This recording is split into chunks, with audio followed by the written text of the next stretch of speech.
लोकशाहीचा बुलंद आवाज, रिपब्लिकन वार्ता, महाराष्ट्र.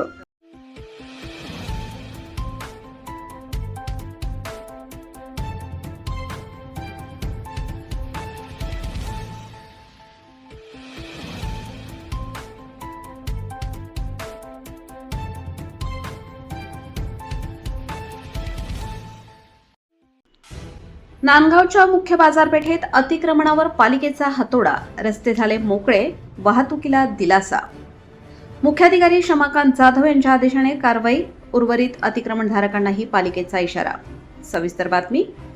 नाशिक जिल्ह्यातील नांदगाव शहरातील मुख्य बाजारपेठेत नांदगाव नगर परिषदेने अतिक्रमण विरोधी विशेष मोहीम राबवत रस्त्यांवरील उर्वरित अतिक्रमणे हटवली आहेत. या कारवाईमुळे मुख्य बाजारपेठेतील रस्ते मोकळे झाले असून वाहतुकीची कोंडी कमी होण्यास मदत झाली आहे. नांदगाव नगर परिषदेचे मुख्याधिकारी शमाकांत जाधव यांच्या आदेशानुसार ही कारवाई करण्यात आली. शहरातील मुख्य बाजारपेठेत रस्त्यावर झालेल्या अतिक्रमणांमुळे वाहतुकीस अडथळा निर्माण होत होता. त्यामुळे नागरिकांकडून वारंवार तक्रारी येत होत्या. याची गंभीर दखल घेत नगर परिषदेने अतिक्रमण हटवण्याची मोहीम हाती घेतली. नगर परिषद प्रशासनाने मागील आठवड्यात संबंधित अतिक्रमणधारकांना स्वखर्चाने अतिक्रमण हटवण्याच्या सूचना दिल्या होत्या. त्यानंतरही उर्वरित अतिक्रमणे कायम असल्याने पालिकेच्या पथकाने प्रत्यक्ष कारवाई करत ती हटवली.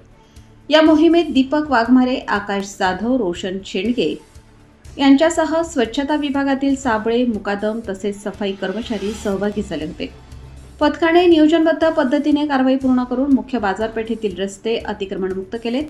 यावेळी पालिकेच्या अधिकाऱ्यांनी उर्वरित अतिक्रमणधारकांनाही तात्काळ अतिक्रमण हटवण्याच्या सूचना दिल्या असून आदेशाचे पालन न केल्यास पुढील काळात कठोर कारवाई करण्यात येईल असा इशाराही देण्यात आला आहे.